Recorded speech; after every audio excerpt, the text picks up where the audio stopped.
Hello everyone, Sky0 here, back at you again with another video, and this time tackling if should you buy a Suzuki GSX S150. Now this video is gonna be tackling the pros and cons owning one of these bikes, and by the end of the video we're gonna be rating each and every part of it and giving it an average score. So without further ado, let's get on with the video. Now let's start from the outside, the looks. Siyempre, ito yung pinakaunang mapapansin ng mga tao lalo na sa competition ng sport bikes in the Philippine market.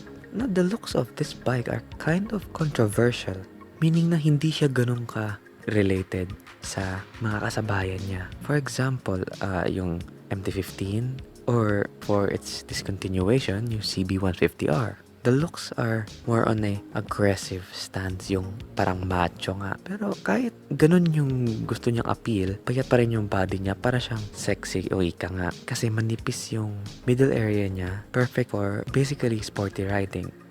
Now, given maraming ang negative opinions about the looks of the headlights and such, and yun nga, manipis yung katawan niya, hindi nga mapagkakait na it's one of the best head turners in the market. Now, enough with the looks. Sure naman ako na lahat tayo may opinion about that. Let's get on with the engine. Dual overhead cam, 6-speed, liquid cooled, and it can rev up to 13,000 RPM kahit stock AC lang.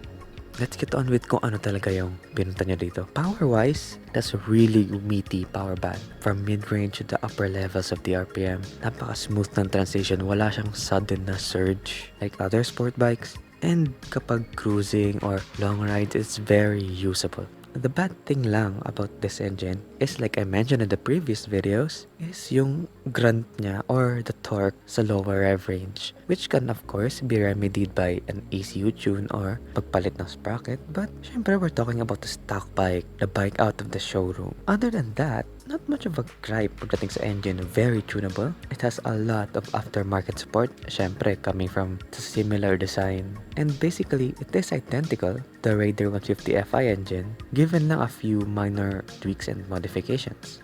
The fuel economy though, depende talaga siya sa rider. This is one of those bikes na kapag gusto mo ng fast riding, gusto mo mag-track, gusto mo maglaro from time to time, it's gonna deliver all that performance, pero syempre, at the expense of fuel economy. Kapag ganito yung riding, kunwari, aakyat tayo or we're gonna go to a track, hindi mo pagkakait na lalakas talaga fuel consumption to the point ng 30 to 31 kilometers per liter. Pero kapag long rides naman, kapag 60 to 70 kilometers tuloy-tuloy, it offers you even up to 48 to 50 kilometers per liter. Siyempre, depending on the wind conditions, kung pataas ba yung pababa yung daanan. Pero ako personally, I do get an average of that kapag malayo yung mga biyahe. And given into consideration, it has an 11-liter tank, this bike is gonna get you really far on a single tank of gas, which is a huge plus. Lalo na sa mga gusto mag-tour or mag-long ride, it is a really good balance of power and economy. And of course, here is the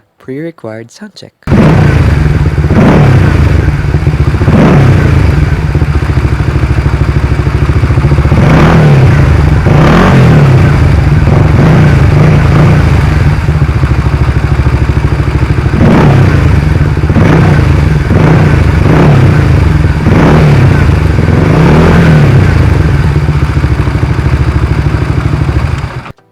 What's a good engine without good suspension? For the front, we have 31mm right side up forks, and for the rear, we have a non-adjustable monoshock suspension with your regular swing arm. Madami magtatanong na ito, bakit hindi na lang ginawang upside down forks? Bakit hindi adjustable yung rear suspension? Well, the reason is it was made to be very practical kasi once you venture into those parts, kunwari the upside down forks, the price really adds up more and more hanggang sa, syempre mahirap na pagdating sa market. Lalo na ngayon, napakaraming sport bikes, napakaraming new products na dumadating on our Philippine shores. And I'm not saying this is a bad thing. Maganda nga ito, marami tayong choices. Also, gives the manufacturers a little bit more of healthy competition na yun nga, kailangan competitive yung price nila. They have to meet the criteria of the buyers in the Philippines. Kapag tinanong naman bakit other than price, bakit hindi ginawang upside down forks? Well, in reality, hindi mo talaga magagamit ang advantages na itong upside down forks unless you're in the track, wherein you need the rigidity in those tight bending corners. And for the rear suspension, it's good enough. Medyo siguro sa GSX S na ito compared to the GSX R, medyo malambot sana, pero kapag may angkas ka, it does not bottom out. Maganda yung travel niya, front and rear, and it does the job overall pretty nice. Although, there is a small problem sa ibang GSX models. Not lahat, pero on some of them, merong problema when it comes to the front fork oil seal. It's a pretty small fix. Just walang 200 pesos nga naman yung part, pero it's still something to think about. Overall, suspension is a pretty nice balance. Medyo kailangan siguro ng adjustments here and there, sa damping lang. Well, fairnessness, in all honesty, it's one of the best suspensions I've tried on a motorcycle. And with the suspension comes the brakes. These are, well, quite frankly, Raider 150 brakes. We can't really do much about that. As if Suzuki tried to give this bike more of an affordable stance. Alam niyo yung parang sport bike nga, oo, pero you do not want to have the cost of owning one. Kaya marami siyang parts na shared with the Raider platform, which at some criteria is good. Pero like I mentioned in the Why I Hate video, Raider yung brakes niya, which is enough kapag sa city. Pero kapag when you get into the track, dun mo makikita yung fade,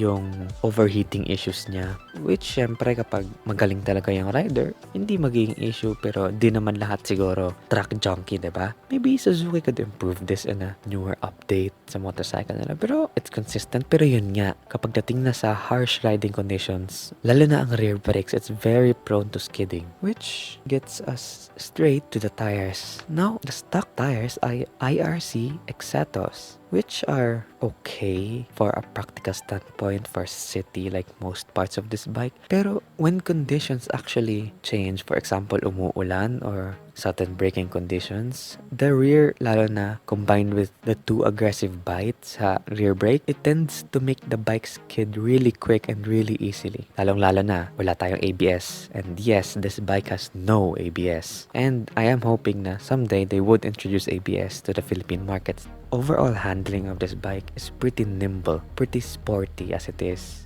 It's meant to be a lightweight sport bike, and it's one of the lightest bikes in its class actually. Now, the ergonomics, I have had a lot of gripes with this bike's ergonomics. Hindi ko naman sinasabi na bad ergonomics or anything. Sadyang matigas lang talaga yung seats niya. I mentioned this a lot in the first video. Matigas yung seats niya. It's very uncomfortable. Pero, syempre, taste pogi nga naman. The shape of the seat contributes to how good it looks. Yung parang sexy na lines niya, its curves. It really contributes to the overall aggressive nature of the bike. The gauges and switches are okay. They're Suzuki, so they have pretty high quality. Here and there, no problems. The gauge looks pretty visible lalo na paggabi. It's good enough. Wala namang masyadong gripes or issues when it comes to these.